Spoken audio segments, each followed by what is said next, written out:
Michelle Albertyn and Becks Pretorius have recently built a remarkable business together, combining the sport, adventure and self-discovery of rock climbing and yoga. We met Michelle where she teaches all comers safe, fun and successful climbing. What's up, Insider SA? Welcome to the gym. Let's go. I have been rock climbing for 12 years. Climbing saved my life. I struggled immensely throughout my childhood and have really struggled with my mental health. And if it wasn't for the fact that climbing makes you want to get up in the morning because you have to go outside, it allowed me the space to start interacting with myself in a way that wasn't so painful. I never believed in myself. I never believed that I could do things. And I needed proof like this. It seems quite silly, like, oh, I got to the top of a route, but it was proof. It was proof that I could do a thing. It was proof that I could get to the top of something if I tried. And those tiny bits of proof eventually lead to this base where suddenly I can do things. I can. I've got all of these tiny little moments where I believed in myself. Maybe I can actually back myself. Maybe I do actually belong here. Maybe I can help other people. Only through her partnership with yoga teacher Becks Pretorius did Michelle realize how far they could take this. I guess it was a way of exploring the outdoors and also connecting with people. And so I made some friends and I had a crush on a dude and he bought me some shoes and a harness and took me out climbing. And then I started teaching yoga at the climbing gym. And since then, it's been part of my weekly experience every day. I find the relationship between climbing and yoga really interesting. I think it's complementary and also symbiotic. So I like to describe it with the imagery of the yin-yang. And for me, it's been the experience of climbing giving me the yang, the fiery, the power, and yoga being more of the yin, the softer, the restorative. But that's been quite a journey because before I started climbing, I could get myself into quite a lot of the yoga positions without a lot of struggle because I was just pretty flexible since I was a kid. But what the climbing then brought into my yoga practice was the sense of strength and the sense of activation. Yes, at my end range of my flexibility was I actually able to move out of it. And it was the climbing that has pushed me to find my activations and really find the intricacies of my muscles. Hiking areas from the Cape Peninsula to the Cederberg, they use nature to help people connect with the self, with others and the environment. Our Cape Town experiences start with a briefing that happens at the bottom of our hike in. Our days are all-inclusive, so you're getting mountain guides, you're getting your pad rental, and you're getting delicious lunch and snacks. It's about a 30-minute hike up through some really, really beautiful fynbos. We stop past a stream where you can wet your hands and wet your face and just kind of start becoming involved with the ecology a little bit. We make our way up to the boulders where we settle in.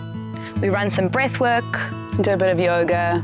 Yeah, as a way just to land and arrive and have a moment of stillness before the day gets really busy and quite intense and everyone gets super psyched. Mish then gives us a safety briefing. Yeah, we talk about how to put pads, how to climb, how to spot one another. We're trying to build conscious climbers. Yeah. So it's really important for us that there's a lot of teaching that happens and a lot of kind of skill exchange that happens. And then the pads go down. And people start climbing. And we climb. So we go from there to the next one, pull ourselves up slightly. There's another slopey crimp. If you are slapping things and they aren't edges, you're not holding onto the right one. So look for the holds that have the edges. So what I'm doing now is brushing the hold. It's just to clean them up a little bit of like some of the sand or the dust that's kind of built up. Sometimes it can also get a bit built up with the chalk that we use, so we want to keep it clean. So sometimes we joke, we say, well, if you brush the hole, then you make it 10 times bigger. So it's like good practice. Currently, with an international team setting new routes through the Himalayas, Michelle has reinvented herself. As I've, progressed and done my hard work on myself, getting to do yoga really gives you that sense of calmness within yourself. And then to be able to combine those two, so to be able to be in this beautiful environment, moving on the rocks, and then feeling calm within myself and focusing on my breathing and taking control of my internal space. Breathing has changed my whole life. So what I like about climbing outdoors is that the environment is quite different compared to the gym, where all the holds are plastic, whereas out here you get challenged a bit more and you're not restricted to colors and grades. So you can try something without feeling intimidated. Being introduced to climbing, it gave me that community I longed for so much, and it brought out the best in me.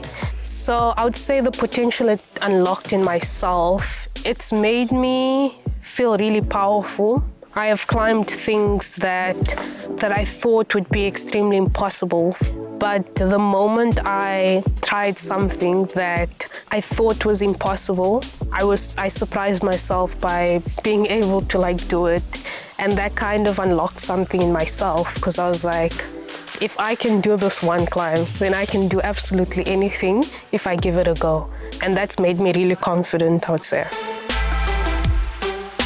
The legacy that I hope Breathe In can leave is this integration, being the bridge between the indoor climbing spaces and the outdoor climbing spaces, and leave behind a want and a yearning to be outdoors mindfully, sustainably and joyfully, in a way that you can play and have fun, so that more and more generations can carry on doing that. And consciousness. Consciousness, yeah. Yeah, I think Breathe In came out of a space of intention. I've been in the mountains for a long time, and I've seen a lot of the negative impacts that people living unconsciously can have. So first of all, getting more people outside, getting more people into the mountains and into the fresh air and just into their bodies, then creating a group of people that are outside in their bodies, having fun, enjoying themselves in a way that is going to be beneficial for nature, or at least is not going to be inherently harmful to nature. Whatever you do, go outside. There's so much healing that can happen if you just let yourself be in the environment. Big ups to Michelle Albertyn and Becks Pretorius for taking life, nature, and creating meaning for those around them.